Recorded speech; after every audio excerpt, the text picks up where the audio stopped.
Okay, cool. I think we are live. If you guys would just let me know for sure if you can see us or refresh your screens, and we are good to go. Let me just put a quick note in the comment stream that we are live, so everyone knows, and we'll get rolling here.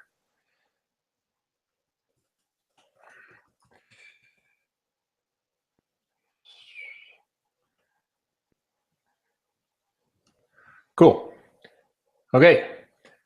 Awesome. So, how's everybody doing? It's a snowy day here in Colorado. It was our first snow of the season. We got like 5 or 6 inches of snow, so that was a little bit of a surprise waking up this morning. But anyway, tis the season. So anyway, I'm super excited for you guys to be here. We're going to talk a lot about marketing strategies and just some techniques that you guys can use to create success in your business. And so I want to just kind of get right into this and get rolling. So one thing I want to let you guys know is be sure you watch this webinar all the way through, because I'm going to give you guys some special tips and techniques, a couple of special hacks that you can use at the very end of the video that you can use with everything that we talk about tonight. So so be sure you guys do that. And the other thing is, Gary's going to be watching the chat rolls. So if you guys have any comments or questions or anything that comes up along the way, just put it in the comments, and Gary will stop me, and we can answer your comments along the way. I won't be able to really watch the comments as they roll by, because I just don't have the setup for that quite. So anyway, just let us know. So so anyway, here's the thing.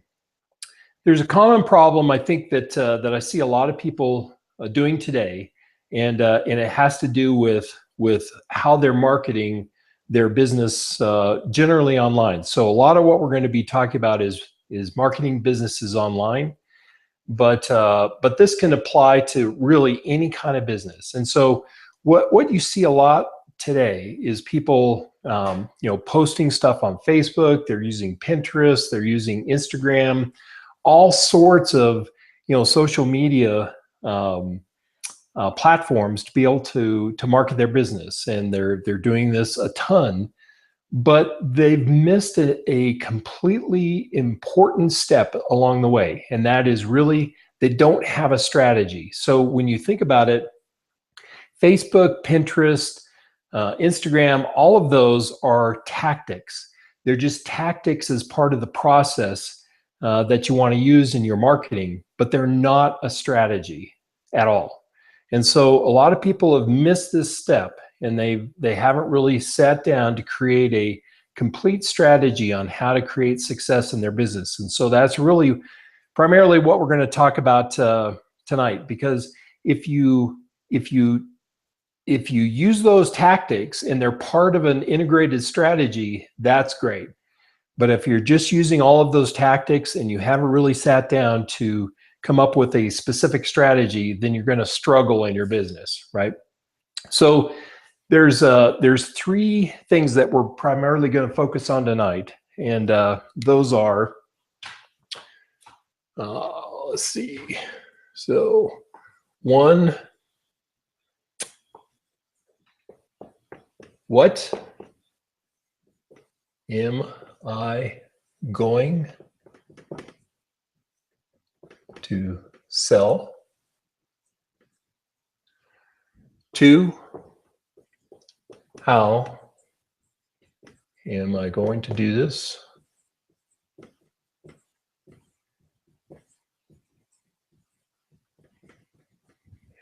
And then 3, we're going to talk about creating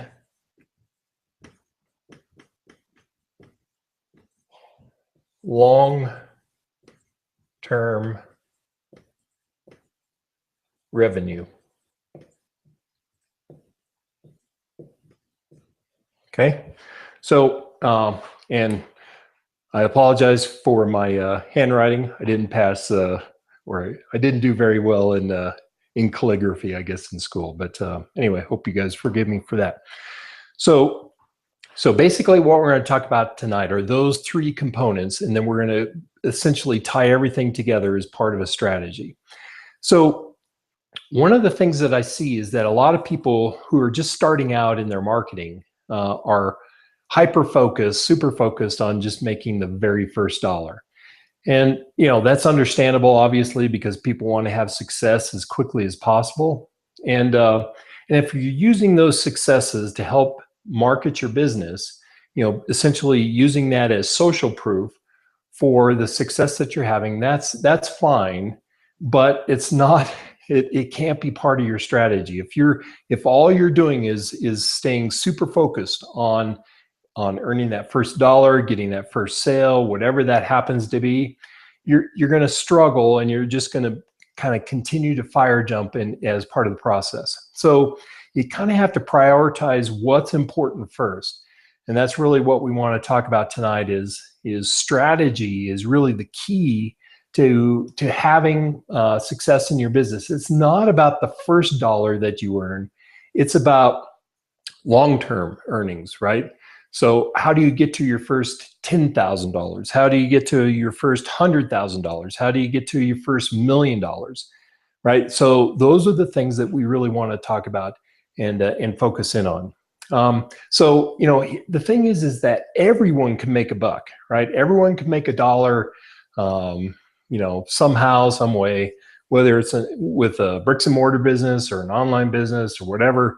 Generally it's easy to make, a few bucks.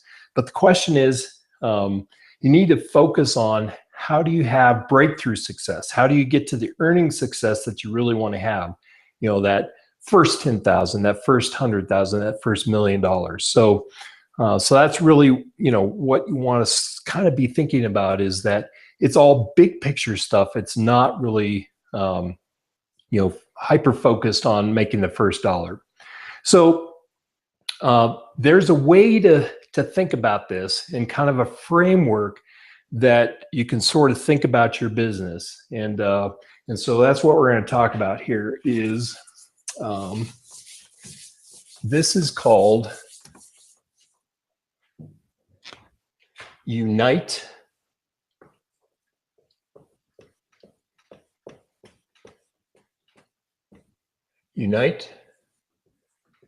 your business. Okay. Unite your business. And so essentially what we're going to do is the term unite is really just a kind of an acronym for a series of steps that you want to go through. And so the first one is you, basically, right? And that stands for understand your customer.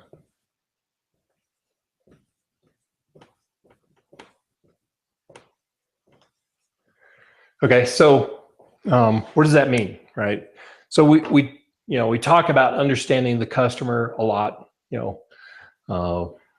what they want, what their needs are, those types of things. But really what I want to focus in on is drilling way deep into whatever their requirements are, what their needs are, all of those kinds of things. Because if you don't understand your customer super well, then you're going to struggle in your business. And so this is all part of a framework for a strategy to create success in your business. So the thing is that you're in the business of selling hope. And that's something that you guys really have to remember is that whatever we're selling, and primarily, again, we're kind of focused on the online world, but this really goes for any kind of business, is that you're in the business of selling hope. Well, what does hope mean? Well, hope means, you're going to help your customer feel better, or they're going to be able to lose weight, or they're going to have a better relationship with their kids, or they're going to be able to repair their credit, or whatever that is. So everyone has issues that they're trying to deal with in their lives.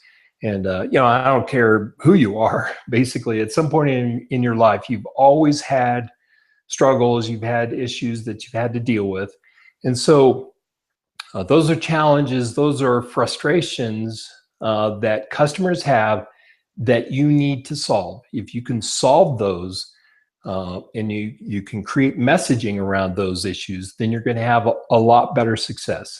So basically, your prospects need to see a direct link between their pain and the solution that you're offering. Okay. So again, remember that your customers need to see the direct link between their problem and your solution. If they don't understand that, if they don't see that clearly, then you're really not going to have a chance to sell them or really have a customer that's going to be with you for a long term. So that's very, very important. And I think a lot of people miss this because they're not making that direct connection between customers' pain and what your solution is. And we'll kind of talk about how to drill into that here in a second. But anyway, here's the thing. You just have to remember it from this perspective. If you can describe clearly what someone's pain is, if you can identify clearly whatever they're going through, what their pain is, whatever they're searching for, and you can do that in significant detail, then your prospect is going to trust you. They're going to believe that you have a solution, and they're going to become a customer for you. Okay, so that's very, very critical. You have to understand what their pains are, what they're going through, and what your solution or how your solution actually solves their issues. So, how do you do this? How do you kind of research whatever their pain is? Obviously, you can go to people directly and say, well, what's troubling you? What's your issue? But if you can't do that on a mass marketing basis, it becomes very difficult. You can do that through surveys, obviously. If you've built a list, if you're developing a list, you can go out and survey your list and ask them some of these specific things. But in general, you don't know that going into it. And so what you need to do is you need to step back with your product and start to drill down into what you think are pain points for your customer. So, for example, and by the way, just let me make sure that you guys understand, I have some really cool stuff, a couple of hacks at the end of this. So be sure that you watch this all the way through so that you can grab those. So in this case, Google is your friend, right? So you need to find, first of all, the demographic data on the prospects for the product that you're searching for. So let's say that you have a weight loss product, right? What you need to start with is what does the demographic data look like for a person looking to lose weight? So you start at a higher level and then you can start to drill down. But right now we're talking about higher level things. So what is the demographic data of the typical person who's going to purchase a weight loss product? So that's kind of what you're trying to think about. And then what's going to happen is you're going to get a whole bunch of results, and you need to take those results and drill into them on Google. So don't just take the first page results, because I think a lot of us understand that first page results can be manipulated using SEO techniques, so that the first page results may not be the best solution or may not be the best answer for what you're looking for. So make sure you drill down into Google, page after page after page, so that you can get a better idea of what that demographic data looks like. Once you've got that, then make sure that you record that. And then there's another tool that you guys can use, and it's called, if you haven't used this already, it's called Google google.com/trends. google.com/trends. And if you've never used this tool, it's really cool because what it does is it gives you, based on keywords, what the trends are for that specific keyword. So for example, let's say you are selling a weight loss product. That's the first thing that you go to, weight loss. What's the trend? And you can actually go into the tool and specify it so that you get results over the last 5 years, and then results over the last year, and then results over the last 3 months, something like that.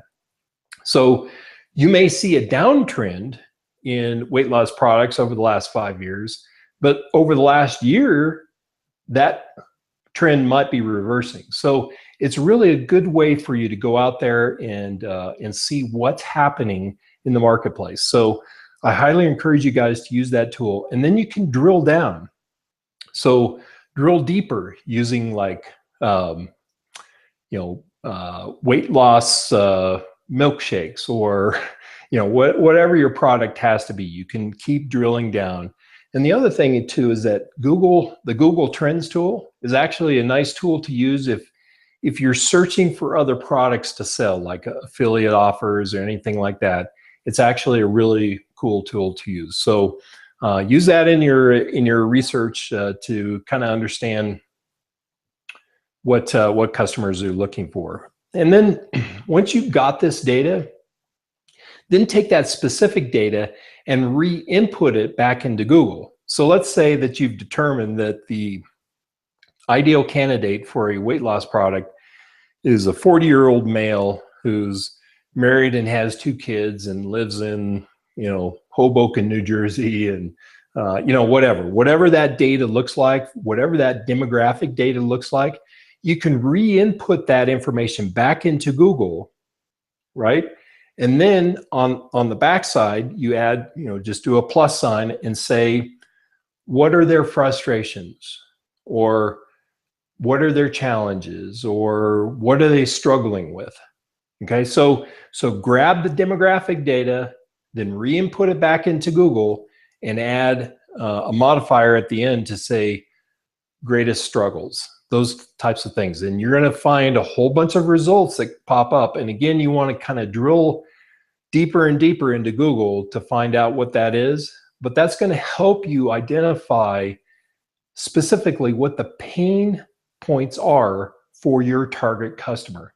Because ultimately, that's what we're talking about, is that you want to create messaging around your target customer, around their pain point, so that everything that you say, whether it's a landing page, whether it's a webinar, whether it's anything that you're marketing with, you're speaking the language that they're struggling with. Okay. So essentially what we're doing here is something that's called a psychometric profile. So you guys can Google that if you want to find out more detail, but essentially we're creating a profile, a psychometric profile of the ideal customer for our specific niche or for our specific product. So again, it just kind of depends on whatever you're into, but you start with that and you start to drill down into those details. Then once you're really super clear on who that customer looks like, then all of your messaging has to be targeted toward whatever that pain is. Whatever that pain looks like, that's what's critical in your marketing. If you've identified that, if you go through this effort, if you spend the time doing this, I guarantee you're going to have a lot more success in your marketing, because very few people do this. Very few people from a small business perspective do this. But when you get to very large companies, they're always doing this kind of stuff. So if it's good enough for them, it should be good enough for us, right? So that's kind of the thing that you really want to do is create a strategy, decide who you're going after, and understand what their needs are. So that's kind of the first component. So let's step back for a second. So who are you going to market to?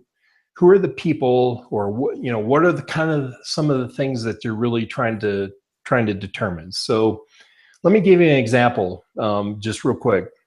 In the beer industry, the average customer is somebody in their young, early to mid 20s.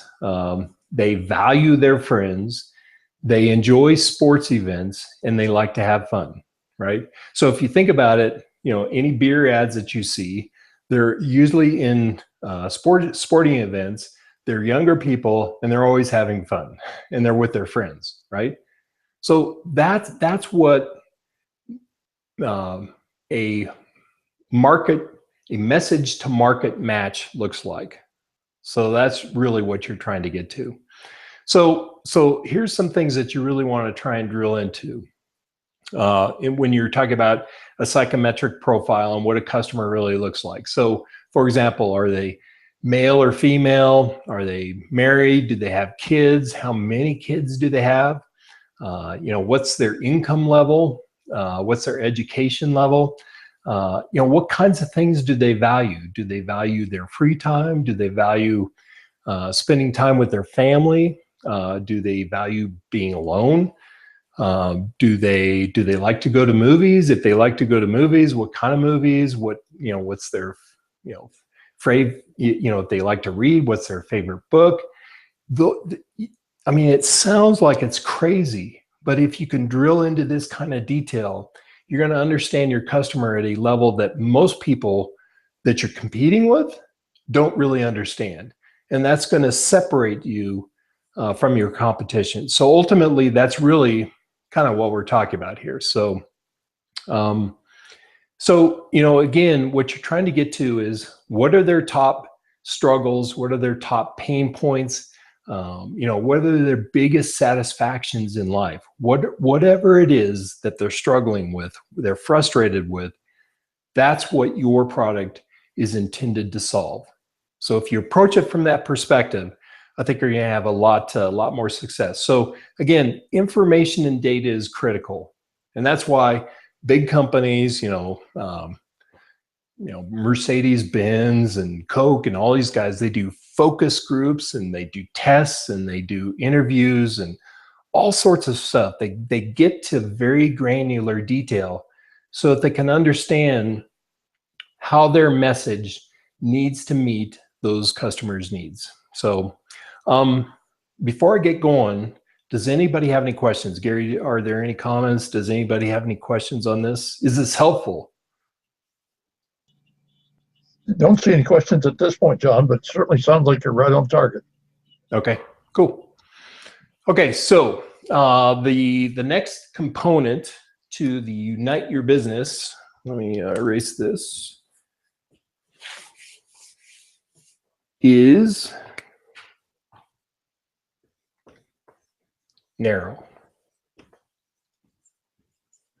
Okay, so what does that mean? Well, after you've gone through all this detail up to understanding your customer, you're kind of going, okay, well, I think I've got enough detail here. I don't think I really need to narrow anymore, right?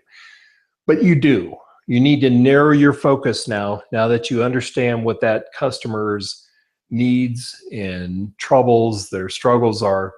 You want to narrow down and focus in on one thing. So we've heard this a lot. So people in our business, they tend to, and I've done this too, they tend to get distracted with multiple things. So once you've gone through the understanding process, then you need to focus on becoming really, really good at one thing.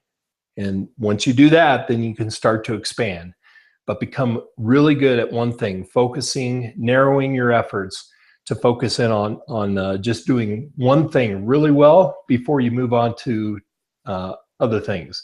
And ultimately what this is about is differentiating yourself to stand out above your competition. That's really what we're trying to focus in on, is how do you kind of move outside of the pack, get outside of the herd so that you can get noticed and achieve the kind of sales success that you want to have.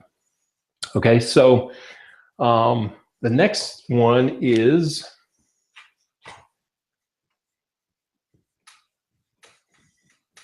innovate. Okay, so innovate, what does that mean?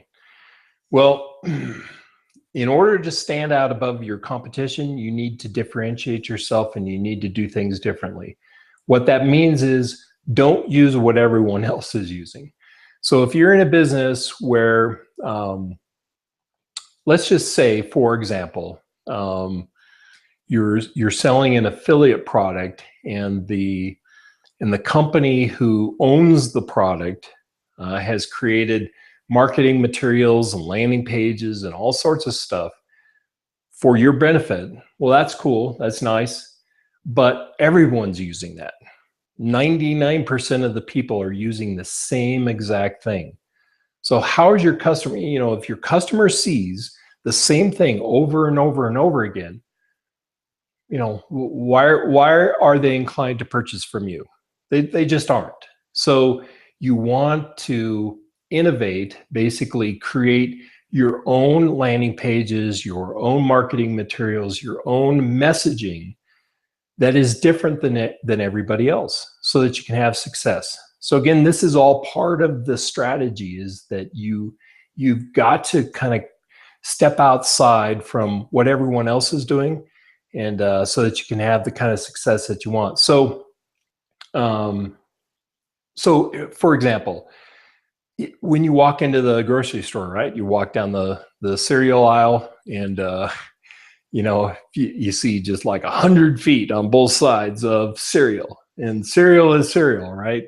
Generally speaking, I mean, you could have different kinds of cereal, but if you got like cornflakes, well, there's multiple manufacturers of cornflakes. Well, what's the difference? Well, because they've done their research, they're targeting a specific customer. So the color of their packaging is different. How they sourced the products. Today the GMO industry is really big, and so how did they source the product? Is it healthy? Is it filled with sugar, or whatever it is? So that's how you can kind of think about this. Is that you're trying to stand out in a row full of all sorts of people selling the same thing, but you're trying to stand out so that people buy your product. So that's really what that's about.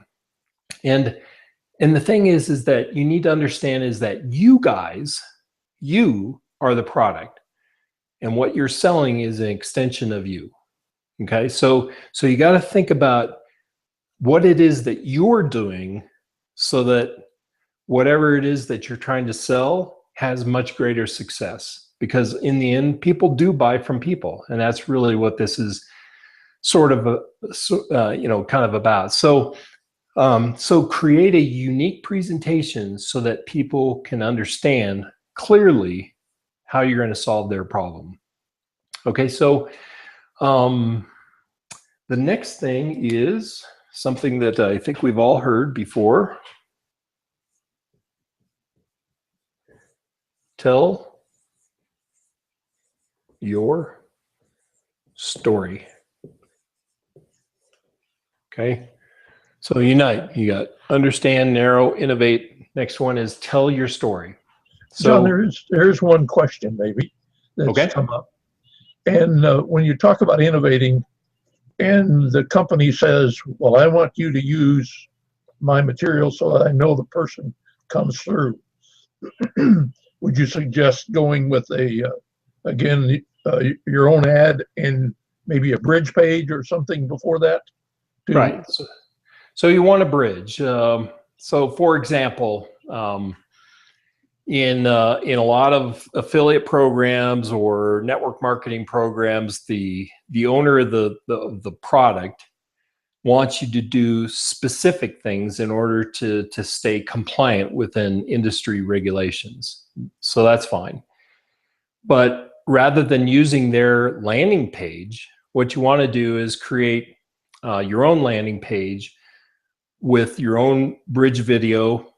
Probably have the bridge video part of the landing page.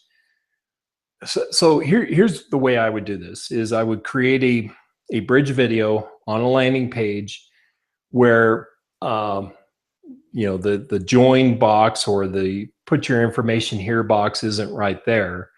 It's like a two-step type opt-in, because you have to create some separation between what you're doing and what your competition is doing. But the other thing is that if you're going to try and sell your product on some type of PPC network or some type of advertising platform, a lot of times they want those pages to be compliant. And if they see the wrong message, like, make $1 million tomorrow, you're going to get denied. But if your messaging is speaking specifically to their pain, then you're much more likely to get your pages approved by PPC networks and those types of things, so that you can have a better likelihood of success. So yeah, that's what I would do, is create a landing page, take them then to the company approved sales page rather than using the company's landing page. The other thing that you can do is, I've seen this where people, essentially what they'll do is,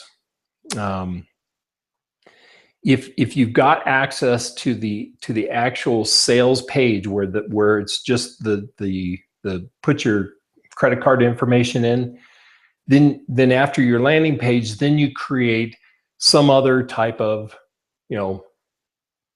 description page that talks about your story, their pain, everything that you've gone through, and how you're going to solve their problem. So if you can do that yourself and stay compliant within whatever program that you're selling, that's a much better way to go. Let me grab some water here. Does that help, Gary? Yeah, they like that. Okay, cool. All right, so tell your story. So again, people buy from people, right? What is the journey that you have taken to be able to give them hope? So again, and we kind of go back to the beginning, you're selling hope. You're trying to solve someone's pain. What is it that you've gone through or done that is similar, that you can help identify with their pain, so that they can see that you've gone through something similar and that you can help solve whatever they're trying to go through? Because if they look at your story and they can see that you were able to get through it, then they're going to believe that they can do that too. And so that's why stories are really important. And so, it's basically, let me tell you a story of how I overcame X, Y, and Z, whatever it happens to be, right? So, and the thing is that if you think about it, we're a storytelling culture. Hundreds and hundreds of years ago, before we had technology, basically our history and everything that we talk about, whether it's macro history or family history or whatever, it was handed down generation to generation through stories. And so that's why storytelling has always been part of our culture. And so that's kind of really what we're talking about here is creating that kind of storytelling so that you can keep people engaged in the process. So, like the Bible. The Bible is a perfect example of a story that's been handed down from generation to generation to generation. And it's compelling. Even today, it's compelling. So now someone told me recently about a book. I have not read it, but I'll pass this on. There's a book called, let me see if I could squeeze this in. It's a writer's journey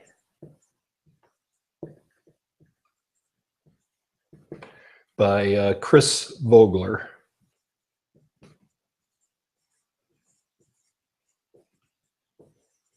Okay, A Writer's Journey by Chris Vogler. And so my understanding is that people that get into the entertainment business who are writing scripts for movies and TV shows and all sorts of things, this is required reading because it goes through exactly how to take specific situations and tell the right kind of story. And so what I've been told is that this is a very easy read. It goes through specific details. You don't even need to read the whole book. You can actually kind of go in and pick and choose, the format that you want to tell your stories, and it'll go through specifically, point by point by point, and tell you exactly what you need to do to tell that story effectively. So it's really kind of, kind of the grandma's version, if you will, of how to write. So that writing 101, but how to write effectively so that you can, create interest or do whatever you're trying to do in your process. So, so that, I would check that out. I'm definitely going to check that out because I think the storytelling part is very important. So, because stories help create a connection between you and your prospect, right? So that's ultimately what we're trying to do, something compelling. And I mean, if you think about it, in a story, there's always kind of this hero's journey, right? I started off here, then this thing happened, and I went really low, and I had this real issue. Then I had this discovery in this process. And once I discovered this solution to my problem, then everything got better. So that's kind of the hero's journey, if you will, of, I started here and got here and was able to overcome all of this. So ultimately, if you've identified your prospect's pain points and you've gone through something like that, then you can speak to that much better. If you haven't done that specifically yourself, but you have somebody that you can point to, it has the same effect, right? So that's essentially all you're trying to do, is just create that story that's a credible story. And the thing is that, when people are buying specialty products, they're not buying a commodity. And so, when you kind of think about it, if you go into like a Whole Foods or a specialty store, you go in there for specific things. You don't go in there necessarily worried about what the price is.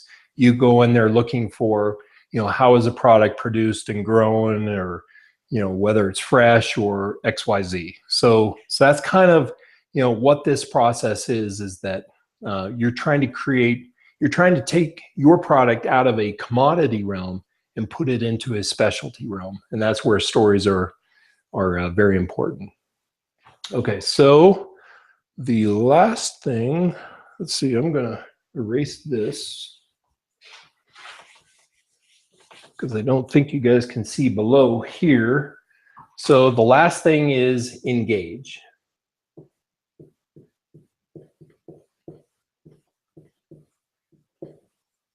So you got unite, understand, narrow, innovate, tell your story. And the last part is engage.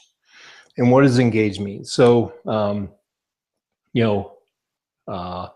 you're always giving free content. And we've heard this a lot, that you want to give value, provide value all the time. The more you can provide value, the more you can engage with your prospect, and the more likely it is that they're going to purchase from you and trust you. So, things like how to do this, or the three things I did to be able to accomplish this, or whatever. So, you got to kind of think about it from that perspective. So, if you think about it,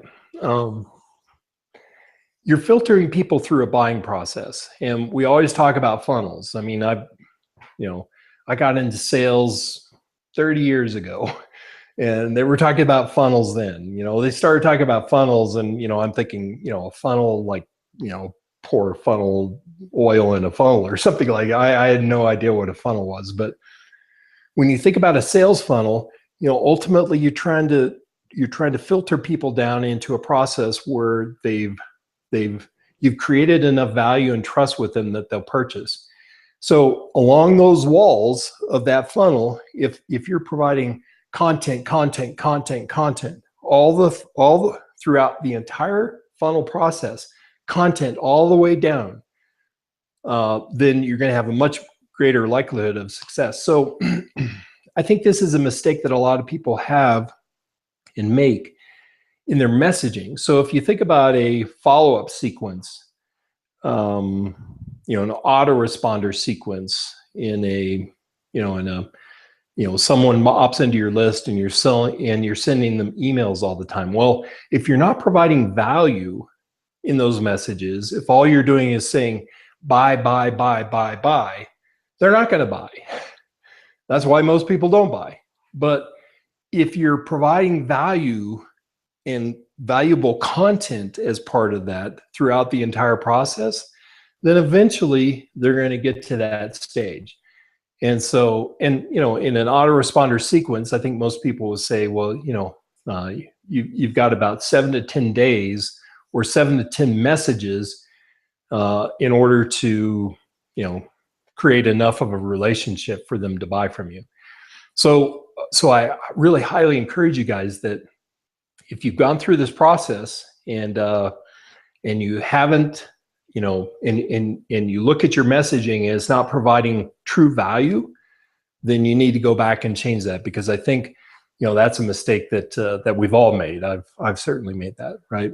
So, people are going to start to trust you, and they're going to believe in you, and they're going to want to buy from you, because they do trust you. So anyway, that's I think that's a critical component. I think that's something that a lot of people miss. So, and if you think about it, we kind of live in a society today where that runs counterintuitive, because today we're kind of in a society where people say, okay, well, if I provide you a product that solves a solution, I want to get paid. Well, but as a buyer, you're not thinking that way, generally speaking. I mean, if you're buying a commodity, it's a little different story. But generally speaking, for whatever all of us are trying to promote, you have to provide value in order to get those people to trust you. So the other thing is that I don't know if you guys have ever had a chance to hang around like super wealthy people, but super wealthy people are all about building relationships. Almost every single one is always building relationships, because they're building relationships for future deals that they want to partner with people on or whatever. So, that's how wealthy people get much wealthier, is they've created this massive, situation where they've built so much trust and they've got a great relationship with all these other people that they can count on other people to help them out whenever they need that. So, if you ever get in a situation where you're actually talking to a super wealthy person, sit there and watch how they operate, but also, build a relationship with them. Don't constantly be selling people or trying to get people to do something from the get-go, because they're just not going to do it.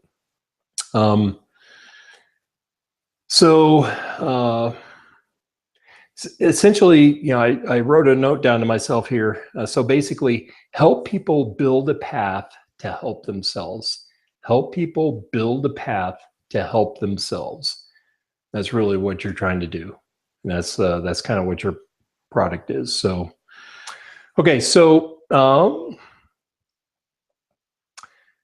basically, if we think about it, the understand and narrow, these two things here, this is the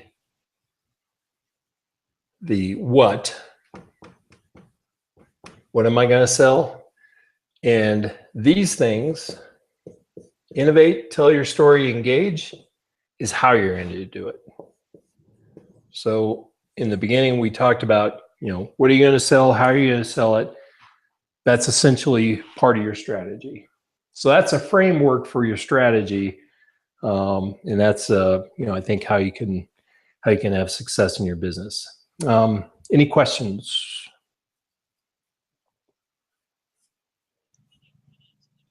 Has everyone got this? Is that helpful for everyone? I think you covered it very well, John. Okay, thanks. If one thing that we could offer is if anybody does have a question, I know we have a PDF we could send out if they want something that's just a short thing on storytelling. If they want to drop us an email or go to our website. Yep. If you guys have any questions or anything, if we've missed anything, just let us know, and we can get back in touch with you guys. Okay, so I want to cover real quick. We're running a little long, but a couple things. So the third component was, how do you make money over the long term, right? How do you kind of sustain whatever that you're trying to do? So there's something you want to sort of think about here. So this is your business. This vertical line is your business.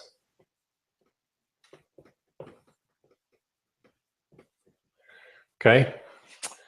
What you want to be doing constantly, if you think about the flow of things in your business, everything's flowing, towards this and away from this. Well, you need to be constantly looking to the left side of your business, because what happens is over here, you're proactive.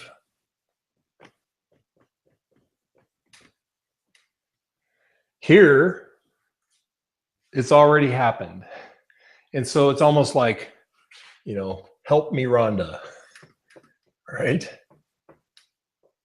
Help me. If you're reacting to your business over here on the right side of your business, then you've lost, right? So you need to be proactive in your business. You need to be thinking about things that could happen. So for example, the economy.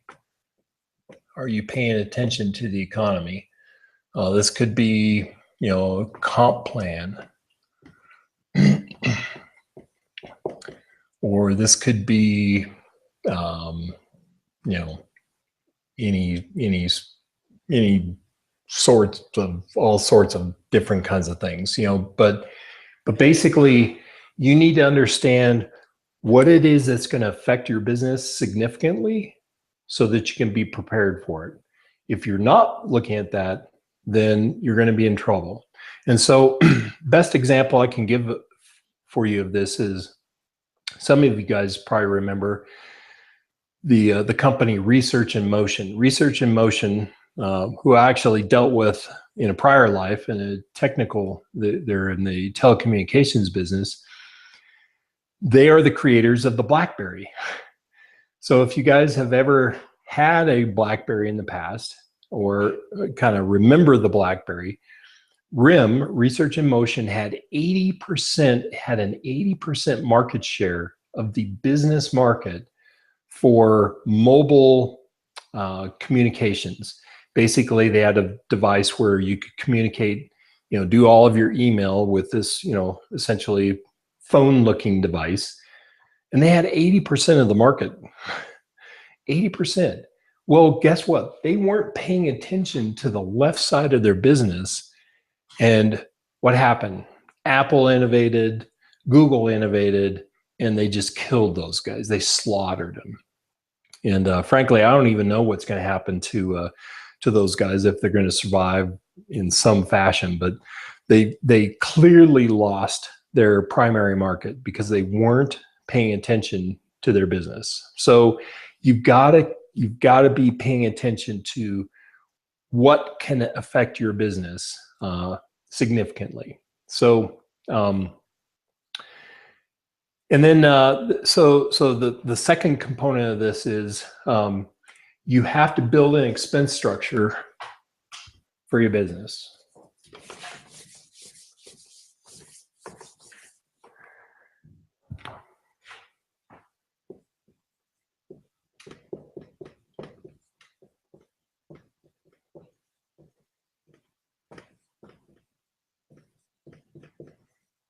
Build an expense structure.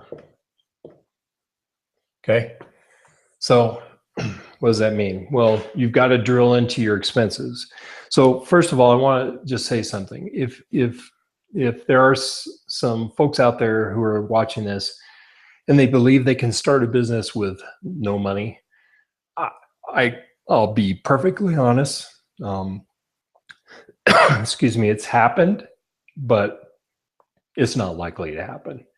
It's so impossible to build a business on zero money, on zero funds, that you're really just going to be wasting your time. So I encourage you guys, if you want to build a business, you have to be serious about building a business, and you need to invest in your business to make it grow. So, but you have to be wise about that, right? So you need to understand your numbers.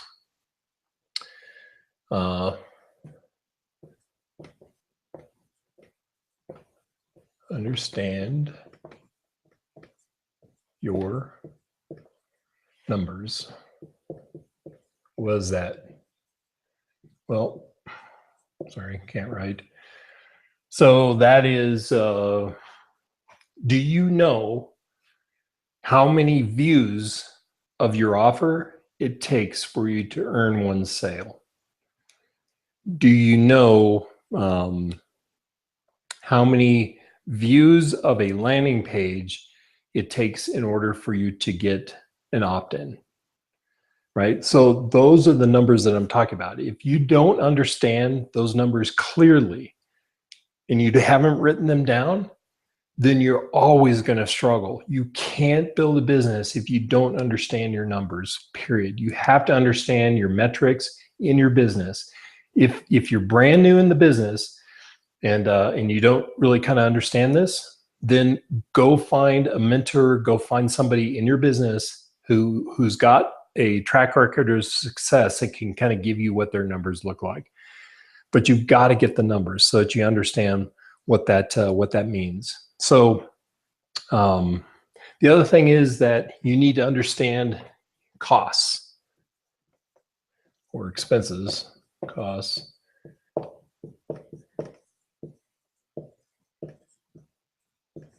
Understand your costs and your expenses and build a budget around it.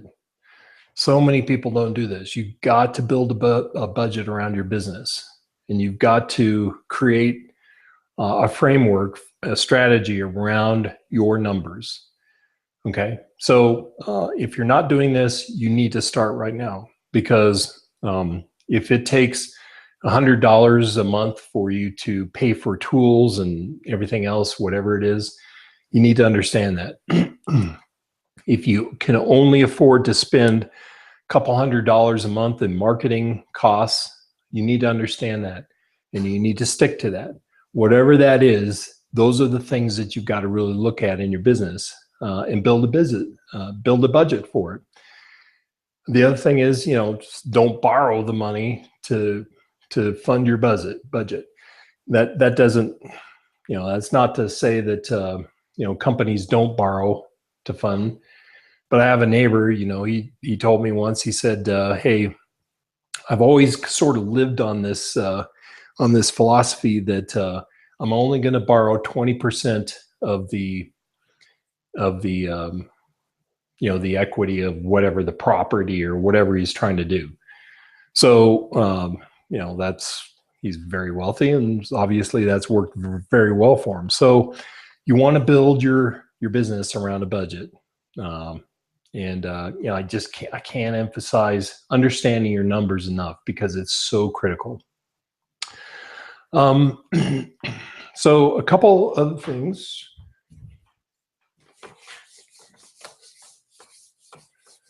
Let's talk about systems. So There's power in systems because systems create a repeatable solution. So if you think about franchises, those are systems. Those are powerful systems. Like a McDonald's franchise, they know exactly how, where to put their stores. They know exactly how to make their food, and when to do certain things. They know everything down to a very minute detail. And so that's the power of systems. So essentially, you want to have as much as possible, you want to create repeatable solutions for repetitive growth. That's really kind of the key to this. And then you want to leverage outside sources for strengths. So for example, when we get into the online world, a lot of people don't understand certain things, and so they sit there, spend a lot of time struggling, trying to do technical things. Well, if you can afford to, it's better to outsource that. Find somebody whose expertise is in that specific thing and leverage their strengths. That's what all companies do, is they leverage outside sources for their strengths. So for example, we kind of go back to the beer industry. The beer manufacturers, they don't sell the beer.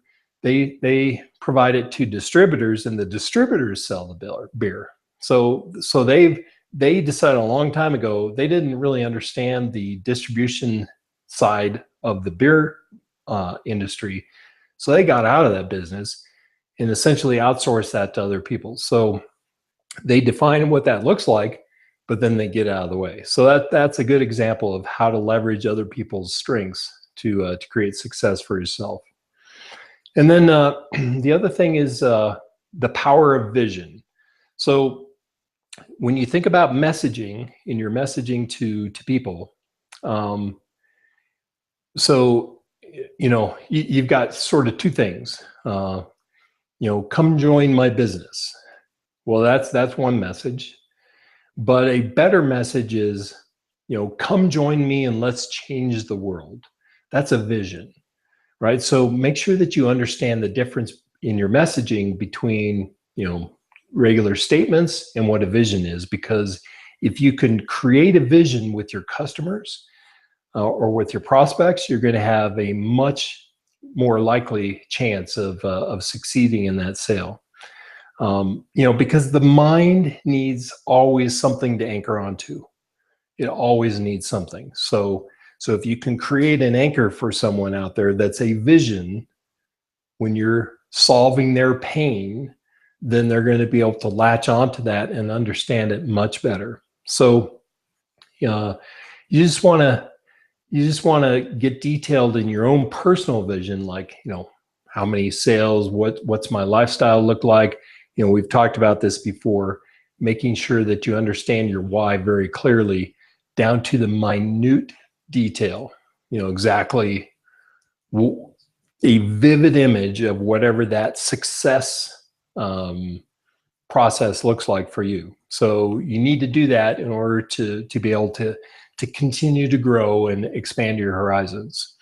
And for example, so I've heard this story before.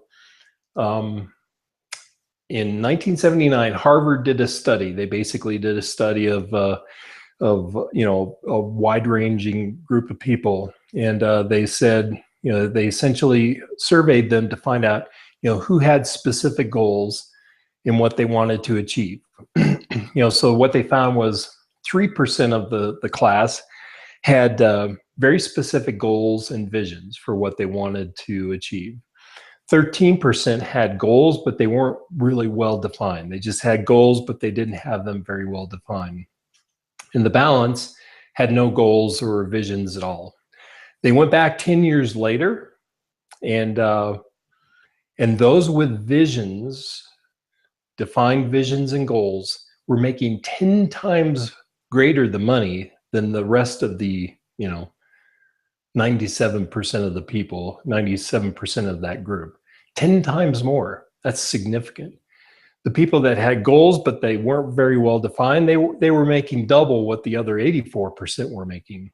But that pales in comparison to what people who had specific goals and visions for themselves had. And so that's that's a pure example of the power of creating well-defined goals and visions for yourself. Okay. All right, so I just want to get into some bonus content here. Any questions real quick before I move on? No. Okay, cool. So let's see. So a couple things. How to market.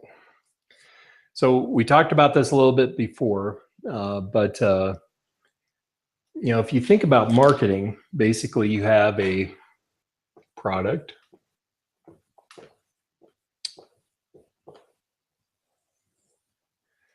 and you have traffic, or customers, prospects, traffic / prospects.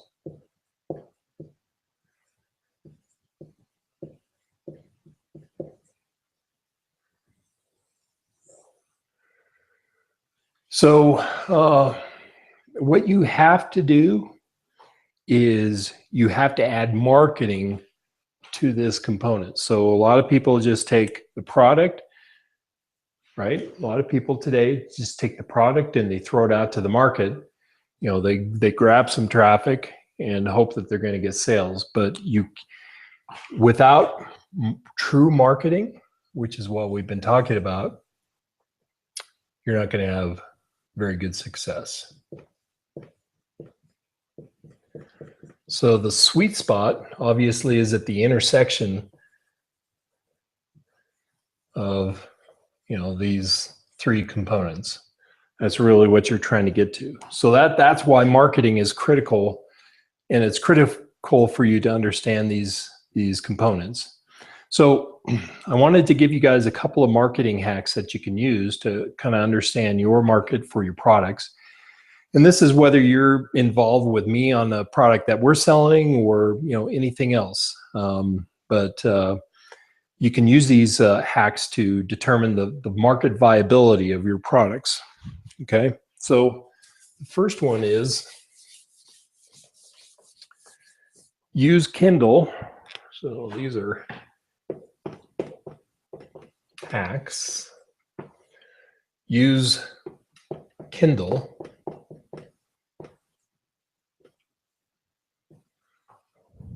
use Amazon's Kindle product and go to the Kindle store, type in your keywords. So let's say that you're selling a, weight loss shake. So go to the Kindle store, type in weight loss shake, and see what shows up. So essentially what you're trying to look for are at least 4 books, whether they're ebooks or regular books or whatever. If you see that there's at least 4 books in the results that have that are in the top 25,000 rank of all books everywhere, then you know that you've got a product. Now it sounds crazy, right? 25,000 books, but when you go into the Kindle store, they do rank all of those books. And so if you're looking at page 1 and you find 4 results, and 4 of those are within the top 25,000 books across the entire book spectrum, then you know that you've got a market for your product. The second hack is obviously Google. Google is your friend. But, so you type in weight loss shake in Google and see what kind of results you have. But you want to drill deeper again. So don't just stick on the front page or first couple pages. You want to drill deeper and deeper and deeper and see what kind of results there are. And you can use that to determine if there's some kind of problem. So you've got products out there where people have made consumer complaints or whatever. I kind of think about the drug industry. You see these ads for drugs out there all the time, and it's like, holy crap, they're selling they're selling this stuff and they're telling you can die by using it. Just, it's just popped in my head. But anyway, it's just kind of crazy. So you can use Google to determine that. The third is actually really cool. And it's a website called Udemy. Udemy. Okay. So what that site has is they've got 5 million users who are writing about various topics and selling various products and programs and all sorts of stuff. So it's got a pretty significant following. So what you want to do is when you go out to Udemy, type in your subject. So in other words, if you're selling weight loss shakes, type in weight loss shakes. And then, you sort your results from high to low and look at how many products have sold. If you can find at least, if there are at least 5 products that have sold for $50 and they've had at least 200 sales, then you know that you've got a market for your offering. So, regardless of whatever you're selling, if you want to sell widgets and you type in widgets and see, how many people have sold $50 widgets 200 times, then you know that you've got a market there. So you don't want to be afraid of competition. You want to make sure that there is a market for your products out there and that there's demand for your products out there. If there isn't, then you're just wasting your time. So if you want to sell affiliate offers, if you want to sell various products or programs or whatever, you want to understand whether or not there's actual demand and a market for your products out there.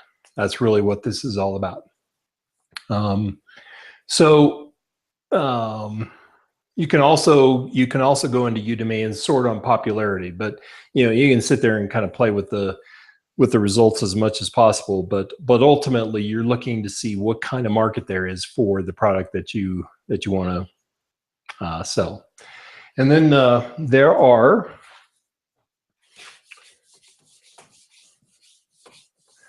3 sources for data. So we talked earlier about understanding your customer. Okay, so there's 3 sources of data.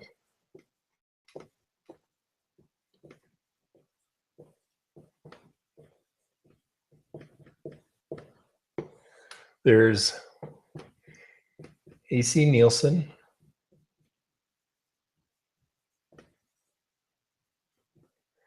There is JD Edwards, which is now a division of Oracle. Edwards, sorry. And the third is you've kind of heard them. They do surveys and stuff. It's Pew Research.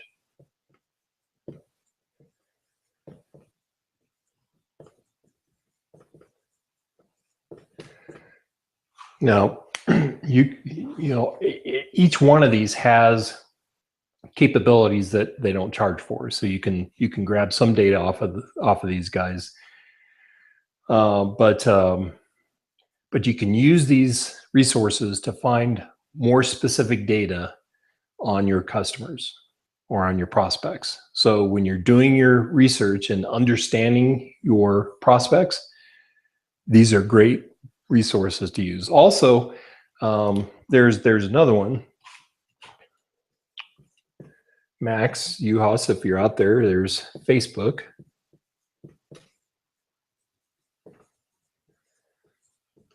You can actually research your competitors by going to audience insights through the Facebook ads manager and researching your competition, because you'll be able to see exactly, kind of what their customer profiles look like in terms of, demographics, age, male, female, all that kind of stuff. So that's actually another really good tool, and it's free. So again, what you're trying to do here is get to their top pain points, their top struggles, whatever their biggest dissatisfaction in life is, whatever they're going through, that's ultimately what you're trying to get to. So again, if you can describe for someone in detail what their significant pain looks like, if you can describe it specifically and clearly, then you're going to have a customer. You're going to create a customer. There's no doubt about it. And ultimately, your messaging needs to say, wouldn't you like to change whatever that situation is? So that's all I got. That's everything I got. Gary, any other questions along the way? No, I think we should just give them a flavor for what we're going to have maybe on a weekly basis, if you got some ideas, John. I don't have a specific agenda for next week, but I think what I'd like to do is follow up on this. So what's the next step? So we've talked about market, we've talked about strategy, what that needs to look like. Okay, what's the next step? How do you kind of go from there? How do you take this information and start to create results in your business? So that's really what I'd like to do here, is create a series and follow it along to a conclusion that creates success for everybody. So that's pretty much it. So if there's no more questions, I think we'll close it out and let you guys go on your way. All right, cool. All right. So that's it. I appreciate you guys coming tonight. I appreciate you guys' time. I value all of your input, and please reach out to us if you have any questions. The other thing is that if you like what we're doing here, there's a button down below this video where you can actually join our team and become part of our movement, but also feel good about the fact that you can get involved with us and have the kind of resources and value and help in coaching to be able to create success in your business. So I really encourage you guys to click the button, join us. It's like a $7 trial for 14 days, something like that. It's a no-brainer. But if you want to take control in your life, if you're having pain in your life, if you're trying to figure out how to make money from home or create extra income or whatever it is, you can get involved with us that way. So I encourage you guys to do that. So appreciate your time. You guys have an awesome evening, and we'll talk to you soon. All right. See you guys later.